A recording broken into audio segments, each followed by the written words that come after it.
ঠিক আছে, এরপর আসেন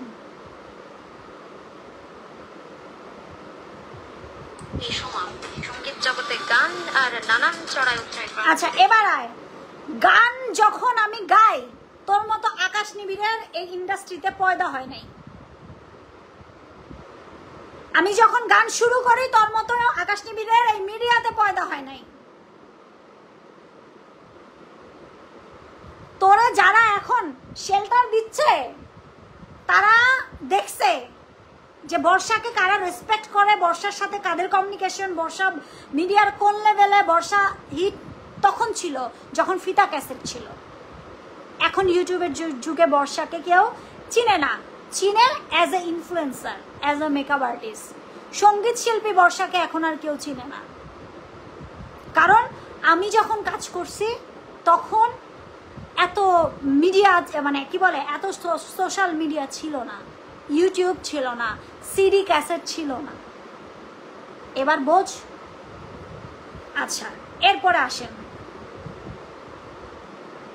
কেউ বিয়ের পিড়িতে বসে জাভেদ আলীর সঙ্গে, যা কিনা জারার আসল বাবা। সবার চরিত্র আর নিজের বেহায়াপনা জীবন যাপন চালানোর কারণে সেই সংসার 2 বছরের বেশি রাখতে পারেননি তিনি। বিয়ে করেন কিবোর্ডিস্ট কৌশিক নামের। আচ্ছা যারা যারা তুমি তুমি জাস্ট সাইড থেকে বলবা তোমার বাবার সাথে আমার সর্বশেষ কবে দেখা হয়েছে, জোরে বলো,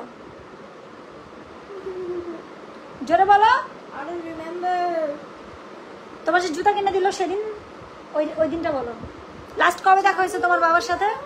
হ্যাঁ চাঁদরাত। তোমার বাবা কি আমাকে সম্মান করে না অসম্মান করে? হ্যাঁ জোরে বলো, জোরে বলো, শুনতে চায় সবাই। আচ্ছা আর তোমার বাবাকে ডিভোর্স কি আমি দিছি না তোমার বাবা দিছে? বিভিন্ন শোতে কৌশিক ছিল তার। বলো বলো না, তুমি বলো। আচ্ছা তাইলে এখন শুনেন, ওর বাবার সাথে আমার লাস্ট দেখা হয়েছে চাঁদ রাতে। আমার মেয়ে যখন ওর বাবার সাথে দেখা করতে চায় আমি তখন আমার মেয়েকে ওর বাবাকে সাথে দেখা করতে দেই, ওর ফুফাতো বোনদের সাথে মিশতে দেই, বিকজ আমার কোনো ধরনের অধিকার নাই ওর বাবার জায়গাটা থেকে ওকে বঞ্চিত করার। আমার সাথে যা করছে সেটার জন্য আমি তো ডিভোর্স দিয়ে দিছি, কিন্তু ব্লাডটা তো জারার জাবেদের, রাইট? জাবেদ মানুষ হিসেবে খুবই ভালো, খুবই অমায়িক, কিন্তু আমার সাথে ওর বনাবনি হচ্ছিল না, যেটা আমার জীবনে এখনকার যে ম্যাচুরিটি আসছে সেই ম্যাচুরিটি থাকলে হয়তো সেটা হইতো না। আচ্ছা এরপরে আসেন আপু, আমি বলতে পারতেছি না বিকজ আমি অলরেডি হাইপার। আমরা এই কথা আড়াই না, আড়াই নিজেরা ক্ষতিগ্রস্ত হইবেন, কিছু পাইছেন না, আরো আমরা হাসি যাবেন। আচ্ছা এই যে ভদ্রলোক জ্যাকির বাবা, আমি যাকে নিজেও বাবা বলে সম্বোধন করি, লাস্ট ভয়েসগুলো দিছিলাম। এখন আসেন জ্যাকির, এখানে অনেক ডাক্তার আছেন, নিশ্চয়ই আছেন। এটা কি দেখেন তো, এটা হচ্ছে ময়না তদন্ত রিপোর্ট। এই অশিক্ষিত সাংবাদিক স্ক্রিনশট নিয়ে রাখ।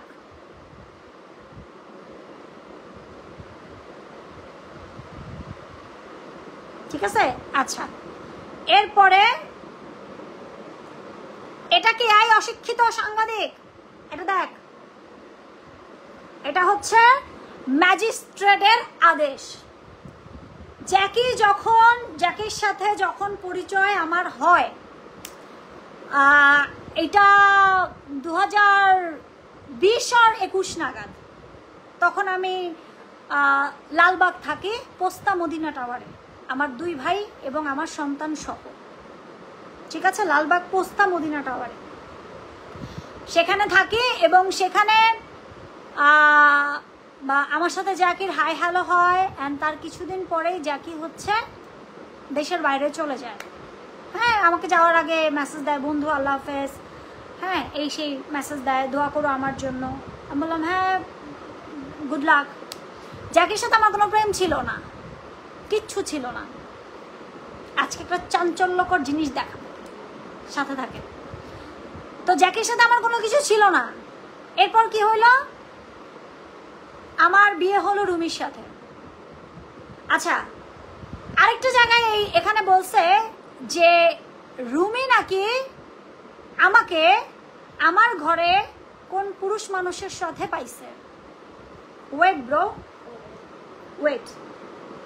রুমি কোনোদিন ওর বউ ছাড়া, ওর বউ ছিল ওর জীবন, ওর বাবা মা ওর জীবন ছিল, ওর বউ ছিল ওর জীবন। যদি না হইতো এখনো চাঁদ রাতের 2 দিন আগেও ওর ফুপু যোগাযোগ করতো না।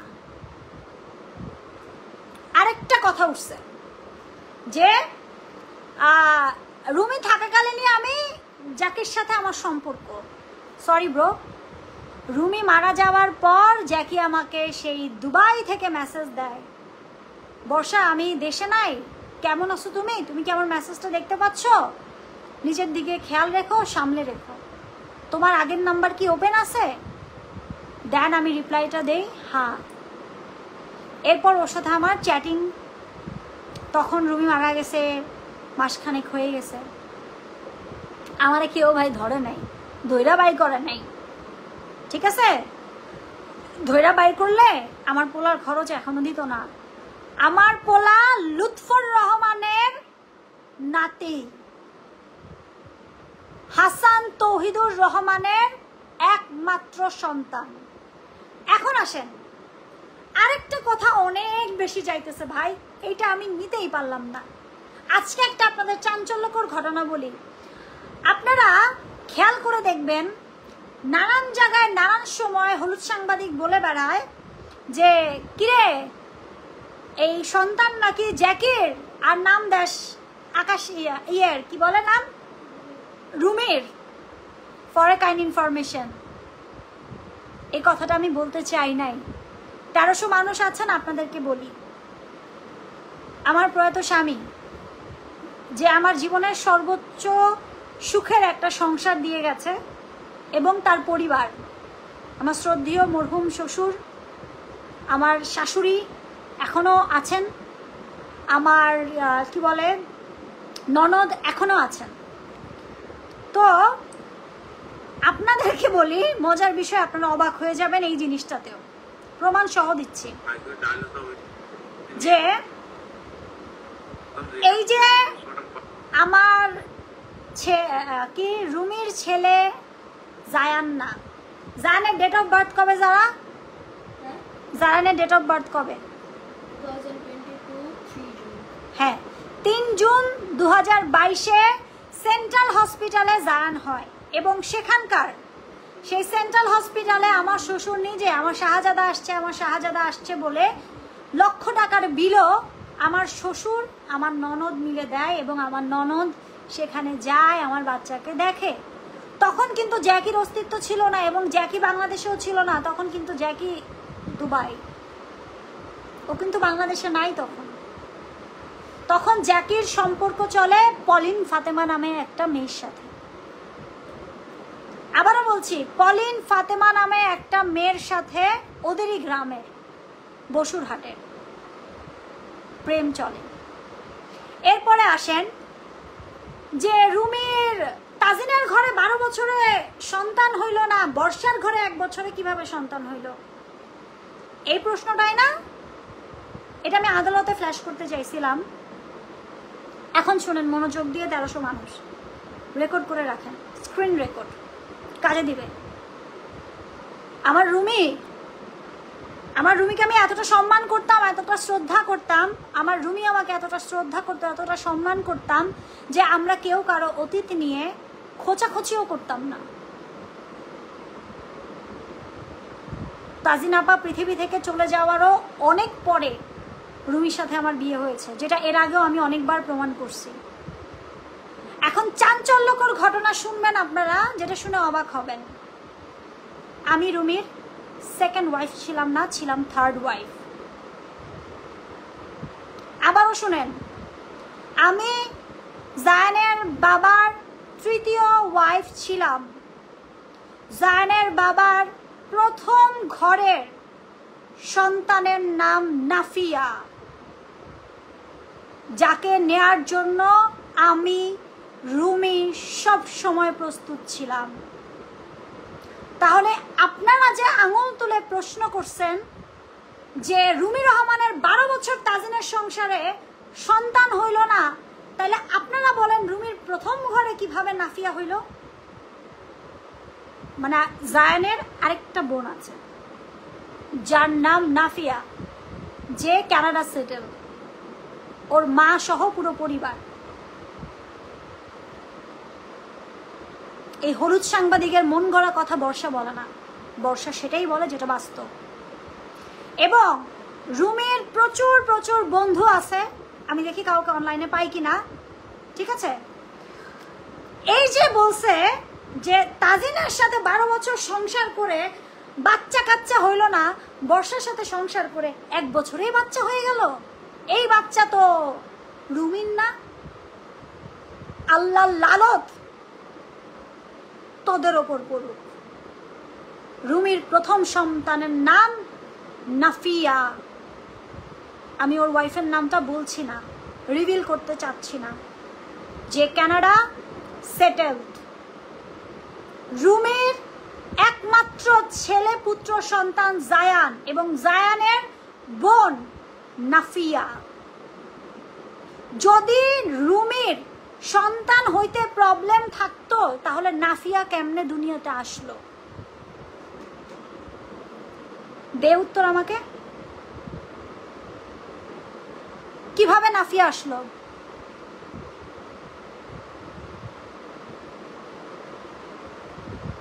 কিভাবে নাফিয়া পৃথিবীতে আসলো?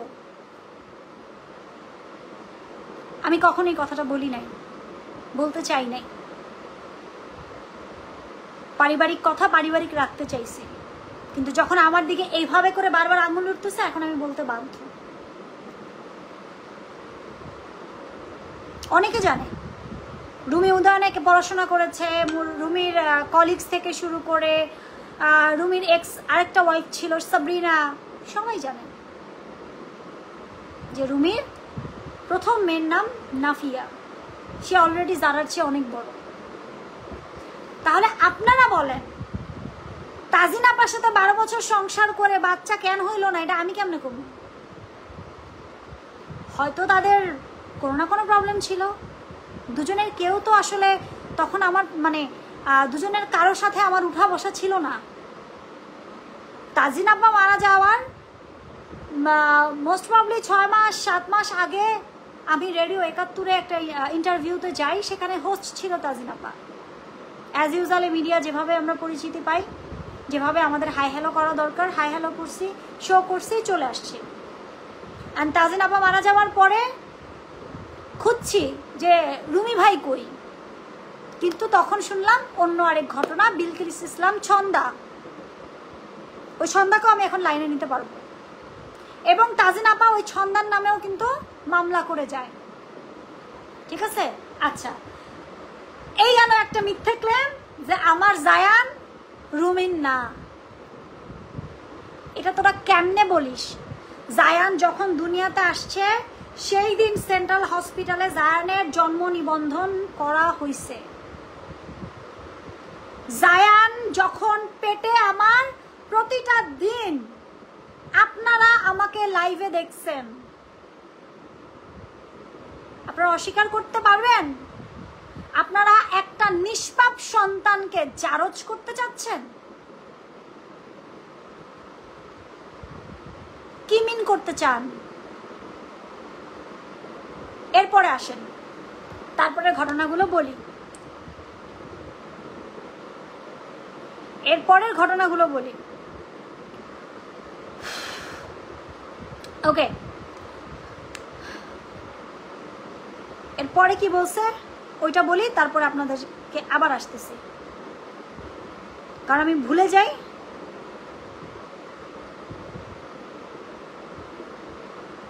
এবং আপনারা আমার প্রত্যেকটা কথা রেকর্ড করে রাখবেন, ঠিক আছে? তোমার প্রিয় শ্বশুর, প্রিয় ননদ জানে না তোমার বাচ্চা পেটে? কেন জানবে না? কেন জানবে না? কেন জানবে না? আচ্ছা এরপরে আসি, করাইলো যে রেজাল্ট না করাইলো সেটাই বাকি প্রধানমন্ত্রীর কথা ছাড়া কিছু ওই যে যারা ডাক্তার রিপোর্ট সব প্রধানমন্ত্রী। কিন্তু সোমা আক্তার জ্যাকিকে লন্ডন নিয়ে যাবার কথা বলে চট্টগ্রাম এয়ারপোর্টে পুলিশের মাধ্যমে এবং থানায় জিম্মি করে কাজী ডেকে বিয়ে করেন তৎকালীন ফ্যাসিস্ট সরকারের যুব মহিলা। আচ্ছা এবার আসেন, জ্যাকের সাথে আমার বিয়ে হয় কাজী অফিসে। আমি কেমনে পুলিশ স্টেশনে নিয়ে বিয়ে করলাম? আজ পর্যন্ত শুনছেন পুলিশ স্টেশনে কারো বিয়ে হয়? আজ পর্যন্ত শুনছেন ভাই? এখানে তো আমার অনেক আপারা 1300 আপারা বোনেরা আছেন, এটাই হয়তো আমার জীবনের শেষ লাইভ হবে। আপনারা আজ পর্যন্ত শুনছেন পুলিশ স্টেশনে কখনো বিয়ে হয়? এবার আসেন বিয়ের ছবি দেখাই, যেটা আমি নিজেই দিছিলাম সানি ভাইয়াকে। একজন ঠিক আছে, আসেন আমি একটু যাই এন্ড দেন আমি ফটোজে যাই, যেটা আমি ভাইয়াকে আমি ছবি দিছি, যে ভাই এই ছবি আপলোড দাও, দেখাচ্ছি আপনাদের। কোথায় গেল? আসেন আপারা ভাইরা বোনেরা, সুন্দর করে দেখেন তো এই যে জায়গাটা, এটা কি কোনো কারণে আপনাদের কাজী অফিস মনে হয় নাকি জেলখানা মনে হয়?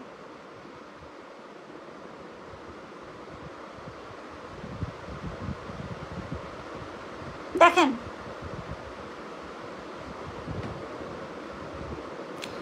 এই যে ছবি, এই যে জ্যাকি, এই যে আমি, ঠিক আছে? এই যে দেখেন হাত ভর্তি আমার ডায়মন্ড গোল্ড, দেখেছেন? রুমি মারা যাওয়ার 8 মাস পরে এই যে জ্যাকি সিগনেচার করছে। আপনারা এই যে সামনে জায়গাটা দেখলে বুঝতে পারবেন এটা কি মানে কোনো কাজী অফিস নাকি এটা ভাই কোনো police station. Look at this.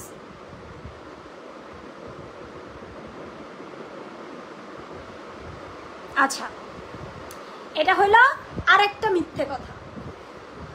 ওকে বর্ষা চিল, এরপরে আসেন পরবর্তী মিথ্যেগুলোতে যাই। আমার না ভিডিও করা লাগে না, অন্যের ভয়েস দেওয়া লাগে না, আমার ভয়েসই যথেষ্ট। আয় তোর প্রত্যেকটা ধরে ধরে আজকে তোকে আমি দেখ কিভাবে নাঙ্গা করি। তোর তোর তো সম্মানই নাই, তোরা নাঙ্গা করার কি আছে? হ্যাঁ জীবনের প্রথম কোনো পোলা বউ বউ দাবি করতেছে, তোর নিজে তো লজ্জাই নাই। আচ্ছা এরপরে যেটা করছিল সেটা হচ্ছে আমার মেয়েকে নিয়ে। আচ্ছা যেটা নারী ও শিশু নির্যাতনের মধ্যে পড়ে গেছে, already it's done and my work is done. আমি এতদিন চুপ ছিলাম। আসেন নানান এমপি মন্ত্রীদের ক্ষমতা কাজে লাগিয়ে। আচ্ছা এটা দেখেন, এটা হচ্ছে দেখেন তো জায়ানের বছর হইছে এবং বছর মানে আমার এক রিলেটিভের বিয়েতে যাই তখনকার ছবি। এই যে আমাদের একসাথে ছবিও আছে, আমি আপলোড দিব, আমি নিজে দিব আপলোড, আমি নিজে দিব আপলোড, কোনো সমস্যা নেই। নানান সাংবিধানিক আচ্ছা এবং একের পর এক হয়রানি মামলা দিতেন অনেককে। আর আমি নিজেও যেহেতু ছাত্রলীগ করে এই মুহূর্তে আমি যুব মহিলা লীগে আছি, আওয়ামী লীগের সাথে কিন্তু অতপ্রতভাবে আমিও জড়িত। জাতিকে জোরপূর্বক বাসায় রাখতেন একটি অশ্লীল ভিডিওর ভয় দেখিয়ে। আচ্ছা এখন আসেন জ্যাকিকে অশ্লীল না, ফার্স্টে আসি আমি ছাত্রলীগ করতাম, এটার প্রমাণ বাই রিটেন দিতে হবে, মুখে না, বাই রিটেন। এবং আমি যুব মহিলা লীগ করতাম আওয়ামী লীগের ফ্যাসিস্ট সরকারের সময়। বাংলাদেশের যতগুলা পরিবার আছে একেবারে সেলিব্রিটি থেকে non celebrity, social worker, employees, businessman, এমন কোনো ব্যক্তি কি ছিল যে আওয়ামী লীগকে সাপোর্ট করতো না? আপনাদের নিজেদের বুকে হাত দিয়ে বলেন। এমন আমাদের মিডিয়াতে, আমাদের মিডিয়ার কথা বলি। কালকে সাইমন একটা পোস্ট করছে দেখলাম, আমাদের মিডিয়ার কথা বলি। ফেরদৌস ভাইকে যখন এমপি বানানো হয় তখন ফেরদৌস ভাইকে তেল দেয় নাই, তেল বাজি করে নাই, এমন কেউ ছিল? এমন কেউ ছিল? ছিল না। আমি যুব মহিলা লীগে অ্যাজ এ মানে কি বলে আমার শখ, রাজনীতি ছোটবেলা থেকে দেখে আসছি, আত্মীয় স্বজনরা করতেছে পলিটিক্স, অ্যান্ড পলিটিক্স সেটাকে বলে যেটা হচ্ছে সক্রিয়ভাবে করা। আমি কখনো সক্রিয়ভাবে পলিটিক্স করি নাই, পদ পদবি নিয়ে পলিটিক্স করি নাই। একটা পদ নানা ভাই দিছিল, তাও সেটা 2018 সাল। আর এখন ভাই আমাদের এই 5ই আগস্ট গেল 2024 সাল।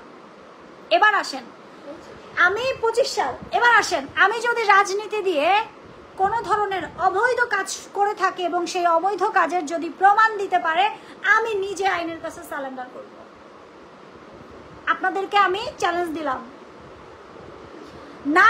আমি বাংলাদেশ আওয়ামী লীগকে বিক্রি করে, জীবনে পদ পদবি বিক্রি করে না কখনো 1 পয়সা খেয়েছি, না কখনো 1 পয়সা দিয়েছি, না কখনো টেন্ডারবাজি করেছি, না কখনো জুলুম করেছি, না কখনো কিছু করেছি। তাহলে আমাকে কেন আঙুল তোলা হবে? কেন? বাংলাদেশ আওয়ামী লীগের নমিনেশন এমপি প্রার্থী বাংলাদেশের অনেক অভিনেত্রী হইছে, 30,000 টাকা দিয়ে অনেক অভিনেত্রী ফর্ম কিনছে। এখন তারাও কি অ্যারেস্ট হবে? তাদের অপরাধ কি আওয়ামী লীগকে সমর্থন করা? না। এই 16 বছরে প্রত্যেকে আওয়ামী লীগকে সমর্থন করছেন, প্রত্যেকে, ইচ অ্যান্ড এভরি ওয়ান, প্রত্যেকটা ঘরে ঘরে মানুষ সমর্থন করছেন। অস্বীকার করেন না, সত্যটা বলেন। প্রত্যেকে করছেন, না করলে আজকে এই দিন দেখতে হইতো না। কিন্তু আমি বর্ষা একটা অন্যায় করছি, একটা অপকর্ম করছি, একটা পয়সা নিছি কারো কাছ থেকে, প্রমাণ করতে পারলে আমি নিজে প্রকাশ্যে গলায় জুতার মালা দিয়ে নিজে গিয়ে সারেন্ডার করব। রেকর্ড করে রাখেন কথাগুলা। তার পরিবারকে ভয় করতেন। এমনকি আরেকটি সেক্স ওয়ার্কার দিয়ে প্রেমের নাটক সাজিয়ে জ্যাকিকে যাত্রাবাড়ি থানায় জিডি করান সোমা আক্তার নিজেই। পরে জ্যাকি ভয়ে পালিয়ে কক্সবাজার চলে গেলে সেখান থেকে জিডি। আচ্ছা, এবার আসেন, এবার আসেন। পলিন ফাতেমার সাথে জ্যাকির সম্পর্ক আমার সাথে বিয়ের পরে যেই বাড়িতে জ্যাকি আত্মহত্যা করে মানে মারা যান, সেই বাড়িতে আমার ডায়মন্ডের ফিঙ্গার রিং, যেটা সাইন করার সময় দেখেছিলেন মাঝখানে গ্রিন স্টোন দেয়া, ওই ডায়মন্ডের ফিঙ্গার রিং, গোল্ডের ফিঙ্গার রিং, আমার আইফোন 16 প্রো ম্যাক্স এবং আমার স্যামসাং SH না কি যেন একটা ছিল না, লাইফ ওপো পাপার ফোন ছিল এটা, তুমি ইউজ করতে মনে নাই? ও আচ্ছা, আমি ভুলে গেছি। ওর পাপার মানে রুমির ফোন ছিল, রুমি যেটা ইউজ করতো, রুমির হাতের ফোনটা সহ জ্যাকি নাই। কই গেছে কই গেছে, ফোনে পাই না, ফোন বন্ধ ফোন বন্ধ ফোন বন্ধ। ফোন ধরলো, আমি বললাম তুমি কোথায়? বললো আমি তো একটু চিটাগাং আসছি। আমি বললাম তাই? জ্যাকি আবার জানতো না যে জ্যাকির মোবাইলের লোকেশন আমার কাছে শেয়ার করা। তো আমি লোকেশনে ঢুকে দেখলাম যে ও তো কক্সবাজার, এবং ওই হোটেলেও আমি কল করছি। হোটেলে কল করে জানতে পারছি ও স্বামী স্ত্রীর পরিচয় দিয়ে পলিন ফাতেমা এবং জ্যাকি ওই হোটেলে উঠছে। এবং পরবর্তীতে আমি যখন জ্যাকিকে ভয় দেখাই যে তুমি ওই মেয়েকে ছেড়ে কক্সবাজার থেকে এখন ঢাকায় আসবা, নাইলে আমি দুনিয়া থেকে চলে যাব। আজকের এই অপরাধ না, আমি তোমাকে মাফ করে দিব, কিন্তু তুমি এখন আসবা। তখন জ্যাকি আমার হাতে পায়ে ধরে ভিডিও কলে সে বলে তুমি পলিন ফাতেমাকে কিছু বলো না, আমি আসতেছি, আমার কাছে ভাড়ার টাকা নাই, জানিয়ে আসছিলাম সব শেষ, আমি একটা প্রাইভেট কার করে আসতেছি, এর সাক্ষী প্রত্যেকটা জিডি আছে, আইন আছে। আচ্ছা, এরপর ও ঢাকায় আসলো এবং এসে তখনকার সময় আমার ড্রাইভারও সাক্ষী আছে, শুভ, তখন আমার ড্রাইভার নাম ছিল শুভ। তো পরবর্তীতে ও আসলো, এসে পলিন ফাতেমাকে নামালো, আমাকে বললো আমার ওয়ালেটটা পলিন নিয়ে গেছে। আমি বললাম কেন? পরে বলে এটা দিবে না। আমি বললাম ওই ওয়ালেটে তো তোমার দুবাইয়ের যে কার্ড থাকে সেটা আছে, ওই ওয়ালেটে তোমার কি বলে আমার একটা ডাচ বাংলা ব্যাংকের ডেবিট কার্ড আছে, ওই ওয়ালেটে তোমার ন্যাশনাল আইডি আছে, ড্রাইভিং লাইসেন্স আছে।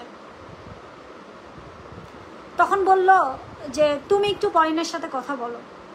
পরে আমি বললাম না, চলো থানায় চলো। তখনও থানায় গেল, গিয়ে পলিনের নামে একটা সাধারণ ডায়েরি করলো। থানা থেকে পলিন ফাতেমাকে ফোন করা হলো যাতে পলিন ফাতেমা জ্যাকির যেই জিনিসপত্রগুলো, যেই ওয়ালেটটা, এটা যেন দিয়ে যায়। পলিন ফাতেমা ভয়ে থানায় আসলো না।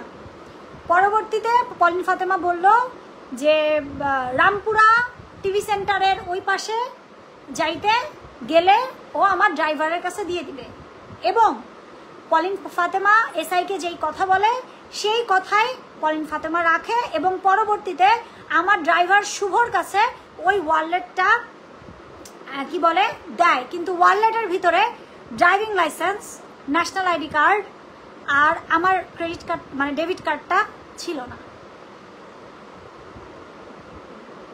ওর দুবাইয়ের কার্ডটা ছিল আর কিছু ডলার ছিল, that's it. Okay, Pauline Fatema এখানেই আমার কাছে মাফ ছিল, পলিন ফাতেমা ক্লোজ। তো আমার কথা হচ্ছে, আমি জিজ্ঞেস করলাম আইফোন 12 প্রো ম্যাক্স, ক্ষমা করবেন 12 প্রো ম্যাক্স, ওই 12 প্রো ম্যাক্স যে হারাইছে আমার, ওইটার জিডিও আছে। 12 প্রো ম্যাক্স, আমি তো খুব কান্না, আমার আংটি। পরে আমি বললাম তুমি এই কাজটা কেমনে করলা, যে আমার আংটি, আমার মোবাইল তুমি অন্য একটা মেয়েকে দিয়ে দিতে পারলা? পরে বলে আমি দেই নাই, 12 প্রো ম্যাক্সটা আমি আমার ছোট ভাইকে পাঠাইছি। ইটস মিন ফাহিম। ফাহিম কিন্তু আমার বাসায় এসে গেছে, ও এখন দেশের বাইরে থাকে। ফাহিম আমার বাসায় এসে গেছে, ফাহিমের বন্ধু রাকিব আমার বাসায় এসে গেছে, আমার সাথে একসাথে মাওয়া গেছে। এই ভিডিওগুলো এখন আমি আপলোড করব।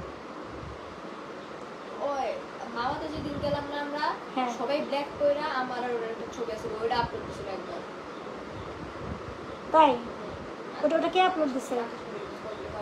ওকে, এই যে আমার মেয়েরও মনে আছে, আমার মেয়ে আমি সহ মামাতে গিয়েছিলাম। যদি জ্যাকির প্রবলেমই থাকতো ফ্যামিলি, তাহলে আমার একটু বলেন তো, জ্যাকির ভাই ঢাকায় এসে ফাহিম কিভাবে আমার সাথে মামা যায়? বাসায় করে আনার কথাও জানান, সেই ছবিও আছে। এরপরে এই যে অভিযোগটা যে অশ্লীল ভিডিও কোত্থেকে পাইলো? পুলিশ দিয়ে থানায় জোর করে বিয়ে করেও শান্ত হননি সুমা। যাত্রাবাড়ির নিজ বাসায় কারেন্ট শক দিয়ে মেরে ফেলেন তাকে। আচ্ছা আচ্ছা, আমি কারেন্ট শক দিয়ে মারি। বাংলাদেশ আইন অনুযায়ী আত্মহত্যাকে কেউ যদি হত্যাকারী বানায়, একটা বিনা অপরাধী মানুষকে যদি হত্যাকারী হিসেবে প্রমাণ করতে চায়, সেটা বাংলাদেশের আইনে খুব ভয়ঙ্কর লেভেলের ধারা আছে। এবং ও কয়টা ভিডিও ডিলিট করবে? ও প্রত্যেকটা ভিডিওতে আমাকে খুনি হিসেবে সাব্যস্ত করছে। আচ্ছা, এরপরে আসেন, আমি আবারও ব্যাক চলে যাচ্ছি। ঠিক আছে, আমি আবারও আপনাদের জন্য ব্যাক চলে যাচ্ছি।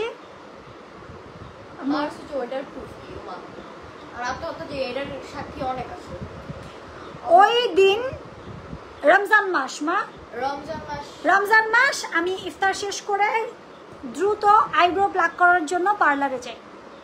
পার্লার থেকে আমি ফিরে দেখি দরজাটা লাগানো। হ্যাঁ, ওই দিন হলে আমাদের ওই যে গ্রাউন্ড ফ্লোরে যে তারাবি নামাজ পড়ে না, তো আমার পাশে একটা আপু আছে, ফ্রেন্ড আছে, মানে ওর বড় বোন। তো আমরা তিনজন গেছি, ঠাস করে দেখি নামাজ বন্ধ হয়ে গেছে। আমরা বলছি কি হয়েছে এখন, মানে তোমরাও নিচে তারাবি পড়তা? আমি আমি আমি এক্সপ্লেনেশন দিচ্ছি। আমি যে এই বাড়িতে বাসায় থাকতাম, ওই বাসার নিচে পুরাটা নিচে হচ্ছে গিয়ে তারাবির নামাজ হইতো। ঠিক আছে, তো আমার মেয়ে আর পাশের ফ্ল্যাটের আরেকজন মিলে নিচে তারাবি পড়তে গেছে। তো ওরা তারাবি পড়তেছে না, আমি বাসায় উঠছি। তারাবি যখন চলে তখন আমি বাসায় উঠছি, কারণ আমি তো ইফতার করে বের হয়ে গেছি, আমার প্লাগ করতে হবে, আমার লাইভ আছে, আমার মেলা আছে। ও মনে হয় একটু বাইরে গেছে। ও বাহিরে গেছিল। আচ্ছা, ও বাহিরে গেছিল এবং ও নাকি হাসতে হাসতে বাহিরে গেছে। এটা বাড়ির কি বলে দারোয়ান ম্যানেজার যারা ছিল তারা দেখছে। হ্যাঁ, কই যাব বলে একটু আসতেছে, আসি খুশি বাইরে বইলা গেল, ফার্স্ট থেকে নামাজ বন্ধ, উপরে যাই দেখি তোমরা টাইমটা বের করতেছো। দাঁড়াও। তো এরপরে ও হচ্ছে গিয়ে আমি আসলাম, এসে দেখি দরজা বন্ধ। রুহি, তোর বোনও ছিল তখন, তোর বোন আমার আন্ডারে চাকরি করতো। ও হ্যাঁ, ভিডিও আছে আমার কাছে, লাফাইস না, অনেক কিছু এরকম প্যাচ লাগা যাবে। তোর বোনও ছিল, তোর চাচাতো বোনও আমার বাসায় ছিল, তখন আমার আন্ডারে চাকরি করতো, আমার ডেলিভারি স্লিপ লিখতো, বলতে চাই নাই, আর লাইভের সময় অর্ডার কনফার্ম করতো। ঠিক আছে, তোর ওই বোনও ছিল ওই দিন। পরবর্তীতে আমি আয়সা ধাক্কাইতেছি, আমার ওই বোনটা ধাক্কাইতেছে। হ্যাঁ, ভাইয়া দরজা খুলেন, ভাইয়া। পরে আমি ভাবলাম যে ও মনে হয় ওয়াশরুমে গেছে, তো আমি কয়েক সেকেন্ড দাঁড়ায় আসি, আমি বোরখা পরা দাঁড়ায় আসি, গেট খুলতেছে না, দরজা বাইরে দিয়েছি খুলতেছে না। অ্যান্ড দেন আমি জোরে একটা চিৎকার দিয়ে something is happen. And then নিচে থেকে তারাবি নামাজ বন্ধ করে শত শত মানুষ সাক্ষী আছে, শত শত, এই ভিডিওটা কালকে আপলোড দিব আমি।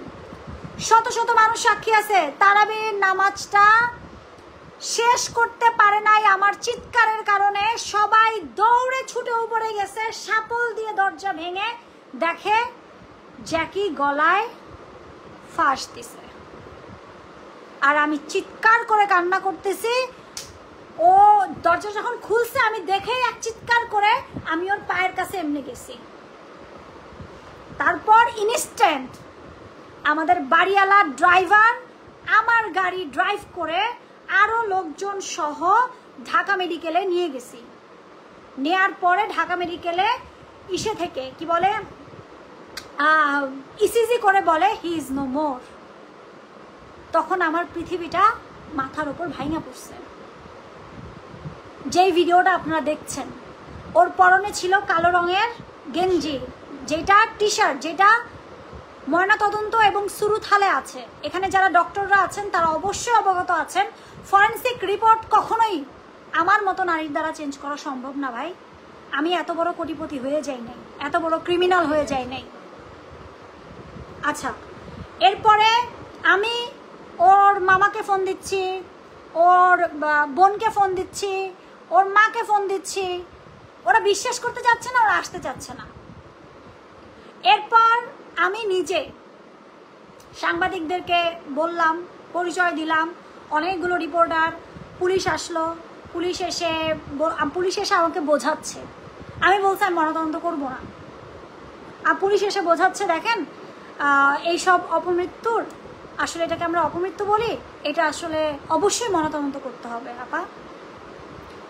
যখন আমাকে এটা বলে তখন আমি রাজি হই, এবং পরবর্তীতে ওই রাতটা ফ্রিজিংয়ে, মর্গে ফ্রিজিংয়ে রাখা হয়, সেই বিলটাও আমি দিই। তখনও তার ফ্যামিলির কেউ আসে নাই, বিকজ তার ফ্যামিলির কেউ ওরে পছন্দ করতো না। তার ফ্যামিলির প্রত্যেকে জানতো পলিন ফাতেমার সাথে সম্পর্ক, এবং পলিন ফাতেমার ভাই সজীব নামে একটা ছেলে আছে, সে হচ্ছে ছাত্রলীগ করতো, এবং আরো অনেক অনেক ঘটনা আছে। ওর নানি বাড়িতে ঘটনা আছে, গ্রামের বাড়িতে ঘটনা আছে, ও কারো মোটরসাইকেল চুরি করছে, কারো মানে আমি পোস্ট দেখাবো, কি যেন পোস্টার রানা রানা রানা মনে আছে, কারজানি বাসা থাকতো। তো ওরা যখন একদিন বাইরে গেছিল, ওর কাছে তো চাবি আসছিল, ওর কাছে থেকে তাড়াতাড়ি আসা করছে, তো তারা সবাই বাইরে আসছিল, ও চাবি নিয়ে ঢুকছে, ওর দিকে ওদের সবকিছু চুরি করে নিয়ে পালাই গেছিল, এবং তারা ওরা পায় নাই। এবং এরা আমার সাথে যোগাযোগও করছে, জ্যাকি মারা যাওয়ার পরে আমার সাথে তারা যোগাযোগও করছে যে আপনি না জেনে না বুঝে রে, জ্যাকি ভালো ফ্যামিলি বিলং করে, কিন্তু ওর কিছু বাজে স্বভাব ছিল, ঠিক আছে। তো যাই হোক, জ্যাকি ভাই মারা গেল সুইসাইড করে, দরজা ভেঙে শাবল দিয়ে কি বলে দরজা খোলা হইল। জনাব আকাশ নিবিড়, আপনি কবে ডাক্তার হইলেন? ময়না তদন্ত, সুরুথাল কোর্টে অপমৃত্যুর মামলা এবং পোস্টমর্টেম রিপোর্ট এবং ম্যাজিস্ট্রেটের সর্বশেষ আদেশ হয়ে এই মামলা চলে গেছে রেকর্ড রুমে। সেখানে আপনি আমাকে খুনি বলার কে? আর কত ভিউ বাণিজ্য করবেন? যেখানে ম্যাজিস্ট্রেটের আদেশ চলে গেছে সেখানে হু দা হেল আর ইউ? আপনি আমাকে খুনি বলছেন? অনেক সইছি, অনেক সইছি, গত 5টা মাস অনেক সইছি। তোর এই কথার কারণে সেই রেকর্ড রুমে অ্যাপ্লিকেশন করে রেকর্ড রুম থেকে সেই পুরো নথি আমি উঠায় নিয়ে আসি, নকল কপি। নকল মানে একটা কপি যখন কোর্ট থেকে আনা হয় সেটাকে নকল বলা হয়। সেই কপিটা নিয়ে আসি, কারণ আমার প্রত্যেকটা পাতা কোর্টকে দেখাইতে হবে।